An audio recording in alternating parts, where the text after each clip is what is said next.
भैया कौन सी book best है, कौन सी रेफरेंस बुक लेनी चाहिए, ऐसी बुक्स बता दो जिनकी हेल्प से 95% आ जाए। लास्ट कुछ दिनों से ये इतने सारे कमेंट मुझे आ रहे हैं, तो सोचा फिर क्यों ना तुम्हारे लिए वीडियो बना दी ही जाए। Now your weight is over. Hindi, English, science, social science और मैथ्स, इन 5 सब्जेक्ट की वो बुक्स बताऊंगा जिनके हेल्प से तुम गारंटीड 95% प्लस स्कोर कर रहे होगे। और उन बुक्स को यूज कैसे करना है, कैसे क्वेश्चंस को सॉल्व करना है, वो भी बता रहा हूँ। तो ये भी तुम्हारी एक बोनस टिप के तौर पर होने वाली है। क्या करना है, कैसे करना है, सब बताऊंगा, बने रहो लास्ट तक। So hi everyone, this is Mukul Bhardwaj और आज की वीडियो में हम बात कर रहे होंगे क्लास 10th की बेस्ट रेफरेंस बुक कौन कौन सी है जिनकी हेल्प से तुम अपने बोर्ड एग्जाम में 95% 98% इजीली स्कोर कर सको। तो चलो फिर स्टार्टिंग करते हैं हिंदी से। तो हिंदी के लिए यार सबसे पहले तुम्हारे पास एनसीईआरटी बुक होनी चाहिए। अब तुम्हारे पास हिंदी ए है तो तुम्हारे पास क्षितिज और कृतिका वाली बुक होनी चाहिए, और हिंदी बी है तो तुम्हारे पास स्पर्श और संचयन वाली बुक होनी चाहिए। और हिंदी ग्रामर एंड लेखन वाले पोर्शन के लिए तुम्हें कोई भी क्वेश्चन बैंक ले लेना है। अब तुम एडुकार्ड का ले लो या फिर फिजिक्स वाला का ले लो या फिर ओसवाल बुक्स का क्वेश्चन बैंक ले सकते हो। अब मेरी मानो तो तुम फिजिक्स वाला का ये वाला क्वेश्चन बैंक ले सकते हो। इसके अंदर तुम्हारे डिटेल में हिंदी ग्रामर कराई हुई है और तुम्हारा लेखन के लिए भी अच्छे से बताया हुआ है पैटर्न कि किस तरह से पत्र लिखना है, किस तरह से अनुच्छेद लेखन लिखना है। बाकी तुम्हारी चॉइस है, तुम्हें किसी और पब्लिकेशन का लेना है तो ले सकते हो। तो एनसीईआरटी और क्वेश्चन बैंक लगाने के बाद तुम्हें अपनी प्रिपरेशन का पता लगाने के लिए सैंपल क्वेश्चन पेपर्स भी लगाने हैं। और वीडियो को तुम अभी देख रहे हो सितंबर से पहले, तो फिर यार सैंपल क्वेश्चन पेपर की कोई जरूरत नहीं है, क्योंकि new edition sample question paper तुम्हारे अभी तक अवेलेबल है नहीं, वो सितंबर के बाद ही आते हैं। तो अभी इन 2 चीजों पर ही फोकस करना, बस एनसीईआरटी एंड क्वेश्चन बैंक। ठीक, अब बात करें यार तुम्हारे इंग्लिश सब्जेक्ट की, तो ये तुम्हारा बहुत ही इजी सब्जेक्ट है जिसके अंदर तुम सबसे पहले फुटप्रिंट विदाउट फीट और फर्स्ट फ्लाइट, ये 2 बुक्स लोगे जो कि एनसीईआरटी की होने वाली हैं। और अगर तुम्हारे पास ऑलरेडी है तो अच्छी बात है, होनी चाहिए। अब writing skill and grammar section के लिए यार तुम क्वेश्चन बैंक लोगे जिसकी हेल्प से तुम क्वेश्चंस की प्रैक्टिस कर पाओगे और साथ ही साथ तुम्हें पता भी चल जाएगा कि फॉर्मल लेटर कैसे लिखते हैं, इनफॉर्मल लेटर कैसे लिखते हैं, एडवर्टाइजमेंट और तुम्हारा ईमेल राइटिंग किस तरह से लिखते हैं, सब कुछ तुम्हें डिटेल में पता चल जाएगा। तो इसके लिए कोई स्टैंडर्ड बुक लेने की जरूरत नहीं है, बस सिंपल एनसीईआरटी करो और उसके साथ साथ क्वेश्चन बैंक लगा लो। और लास्ट टाइम के लिए फिर है ही सैंपल क्वेश्चन पेपर्स, सिंपल बस इतना ही करना है, कोई ज्यादा लोड नहीं लेना। और हाँ, क्वेश्चन बैंक में तुम एडुकार्ड या फिर फिजिक्स वाला, इन दोनों में से किसी भी एक का ले सकते हो। दोनों ही बेस्ट पब्लिकेशन है इस टाइम पर। ठीक है, तो हिंदी और इंग्लिश के लिए तुम्हें समझ आ गया ना कि क्या क्या करना है। अब इसके बाद नेक्स्ट सब्जेक्ट आता है सोशल साइंस। तो इसके लिए सबसे पहले यार तुम्हें ये 4 बुक्स लेनी है जो कि एनसीईआरटी की होने वाली है।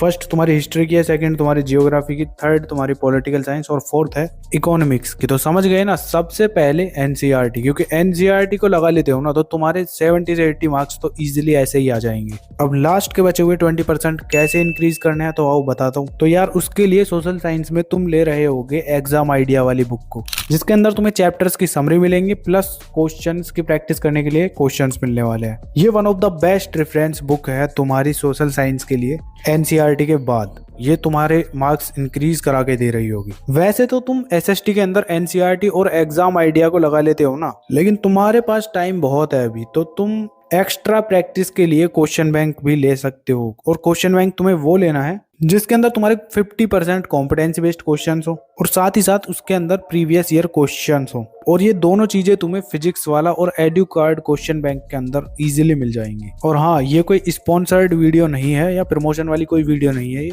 मैं खुद अपने एक्सपीरियंस से बता रहा हूँ, क्योंकि मेरे पास पूरा साल बहुत सारी बुक्स आती हैं, तो मुझे पता है कौन सी पब्लिकेशन की बुक बेस्ट है कौन सी नहीं। तो फिलहाल अभी के लिए जो तुम्हारी टॉप पर है ना, फिजिक्स वाला, एडुकार्ड और तुम्हारा ओसवाल बुक्स, ये 3 पब्लिकेशन सबसे बेस्ट चल रही हैं। बाकी एक और है एमटीजी बुक्स, उनकी बुक भी बढ़िया आती हैं एकदम। तो बस कहने का मतलब ये था कि ये वीडियो कोई स्पॉन्सर्ड वीडियो नहीं है, ये मैं खुद अपने एक्सपीरियंस से बता रहा हूँ। ठीक है, अब सोशल साइंस के लिए यार तुम्हें बस ये 3 बुक्स ही लगानी है, एनसीईआरटी, एग्जाम आइडिया और क्वेश्चन बैंक। ठीक है, और लास्ट टाइम पे प्रैक्टिस के लिए तुम सैंपल क्वेश्चन पेपर लगा रहे होगे, बस इतना ही करना है। ठीक है, अब इसके बाद तुम्हारा नेक्स्ट सब्जेक्ट आता है मैथमेटिक्स, जिसके लिए तुम बहुत ज्यादा कंफ्यूज्ड होगे। कोई बोल रहा है आरडी शर्मा ले ले, कोई बोल रहा है आरएस अग्रवाल ले ले, कोई बोल रहा है बस एनसीईआरटी कर ले, इनफ है।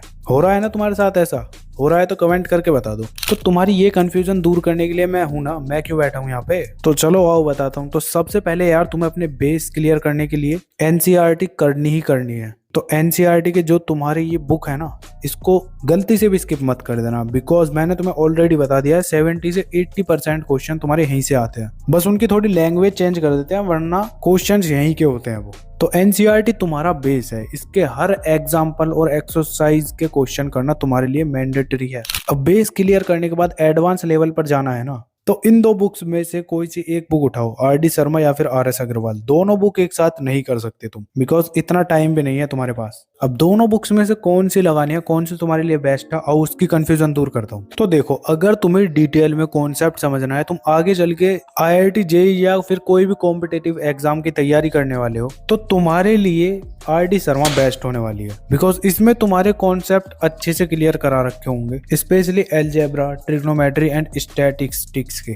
तो अगर तुम इसको पक्का कर लेते हो तो आगे तुम्हें कोई प्रॉब्लम नहीं होने वाली। अब अगर तुम चाहते हो कि तुम्हें फुल्ली बस क्लास 10th पर ही फोकस करना है और तुम्हें एकदम 100% स्कोर चाहिए अपना मैथ्स के अंदर, तो तुम आर.एस. अग्रवाल ले सकते हो। ये बुक तुम्हारी खाली एग्जाम ओरिएंटेड बुक है, और अगर मुझे मार्क्स चाहिए ना तो मैं इस बुक को ही लगा रहा हूँ। हालांकि मार्क्स तो आर.डी. शर्मा से भी आ सकते हैं, लेकिन क्लास 10th है, इतना डिटेल में कोई नहीं पूछता। कॉन्सेप्ट तुम्हारे इसमें भी क्लियर हो रहे होंगे, पर इतने बड़े लेवल पर नहीं, खाली क्लास 10th वाले लेवल पर ही होंगे। तो अब तुम बताओ तुम्हें कौन सी बुक लेनी चाहिए, कमेंट सेक्शन में बता सकते हो। और अभी भी कंफ्यूजन है तो मेरी मानो आर.एस. अग्रवाल ले लेना, बस इनफ है। और अगर आगे चल के कॉम्पिटेटिव एग्जाम की तैयारी करने वाले हो तो आर.डी. शर्मा है ही तुम्हारे लिए। अब इसके बाद तुम क्वेश्चन बैंक भी ले रहे होगे। अब क्वेश्चन बैंक के लिए मैं क्यों बोलता हूँ, क्योंकि इसमें तुम्हारे 50% कॉम्पिटेंस बेस्ड क्वेश्चन होंगे, जिसके अंदर तुम्हारा एमसीक्यू बेस्ड, केस बेस्ड और शॉर्ट लॉन्ग आंसर, जिस टाइप के क्वेश्चन तुम्हारे बोर्ड एग्जाम में आने के चांसेस है ना, उस टाइप के क्वेश्चन आते हैं। तो अब देख लो, अगर क्वेश्चन बैंक लेना है तो ले सकते हो। और मैंने ऑलरेडी बताया हुआ है कि क्वेश्चन बैंक कैसा लेना है, जिसके अंदर 50% कॉम्पिटेंसी बेस्ड क्वेश्चंस और प्रीवियस ईयर क्वेश्चंस हो। ठीक है, एड्यू कार्ड या फिर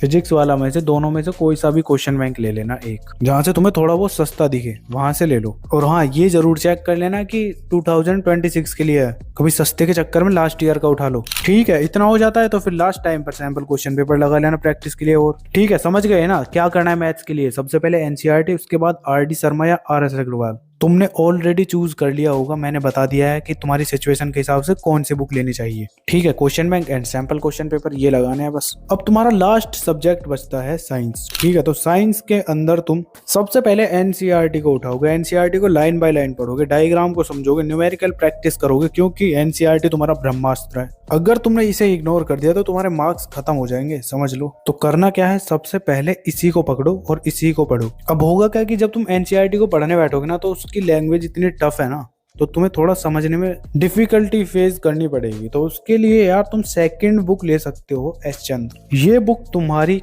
किसी भी टॉपिक को एक्सप्लेन करने के लिए एकदम बेस्ट बुक होने वाली है। स्पेशली फिजिक्स केमिस्ट्री में तो ये बताती है कि कैसे चीजों को समझा जाता है, किस तरह से पढ़ा जाता है। तो मस्त बुक है ये भी, तीनों पार्ट तुम्हें मिल जाएंगे, फिजिक्स, केमिस्ट्री और बायोलॉजी की। तो अगर तुम्हारा बजट सही है तो ले सकते हो तुम इस बुक को भी। एंड इसके बाद प्रैक्टिस के लिए तुम ले सकते हो एनसीईआरटी एग्जाम्पलर, बिकॉज ये बुक तुम्हारा थोड़ा टफ होता है। इसके क्वेश्चन अगर तुमने लगा लिए ना, तो वो जो बच्चे बोलते हैं ना कि बाहर से पेपर आया था, ये आया था, वो आया था, उसकी टेंशन तुम्हारी खत्म हो जाएगी। कहीं से भी कैसा भी पेपर आ जाए, तुमने अगर एनसीईआरटी एग्जाम्पलर लगा रखा है तो तुम्हारा समझ लो 95% साइंस के अंदर आना ही आना है। बस तुम्हें साइंस के अंदर ये ही 3 बुक लगानी है, सबसे पहले एनसीईआरटी, उसके बाद एस्चेंट, और उसके बाद तुम एनसीईआरटी एग्जाम्पलर लगा रहे होगे बस। और मेरी गारंटी है तुम अपनी साइंस के अंदर 100 आउट ऑफ 100 भी स्कोर कर सकते हो। अब इसका सीक्वेंस कैसे रखना है, तुम्हें एक चैप्टर पढ़ना है एनसीईआरटी से, ठीक है, नहीं समझ आता तो उसके बाद तुम एस्चेंट उठाओगे, उससे तुम्हें उस टॉपिक को समझना है और उसके बाद उसके क्वेश्चंस लगाने हैं एग्जाम्पलर की हेल्प से।